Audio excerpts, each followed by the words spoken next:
जय जगन्नाथ एईटा होउची mega audition रो दिन आउ सेई दिन घरे बहुत ही हलचल थिला। एइठे हेइଯାଇथिला मामा का सामान पैक आउ आपण माने भी जानिथिबे कि ठाकुरंक आशीर्वाद बिना किछि काम आरंभ हुएनि। तापरे ठाकुरंक आशीर्वाद नै आमे बाहरी गलु कटक पई।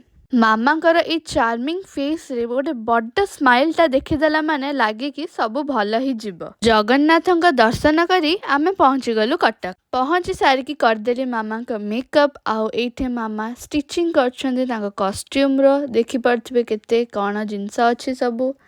ज्वेलरी पिंधिकी मामा टिके प्रैक्टिस पे बसी पड़ले आउ एते बड़ मंच रे नाचिबा को कम कथा कि मु बहुत ही प्राउड फील करछि जे मो मामा आज एठे अछंदी आ मते देखि लागिबनी कि मु तांको झियो पूरा मल्लांक भलिया पड़िछि। फाइनल लुक बहुत ही सुंदर दिसुची आउ ए एपिसोड टा पळे आछे सिद्धार्थ टीवी रे आज सकाळे 11टा बेले आपण मान देखि परिबे ए एपिसोड टा को निश्चय ही देखिबे। आउ ऑडिशन राउंड रो यूट्यूब लिंक टा मु कमेंट्स रे पिन कर देबी देखिदेबे। आउ आज पे एतिकी रहुछु। जय जगन्नाथ।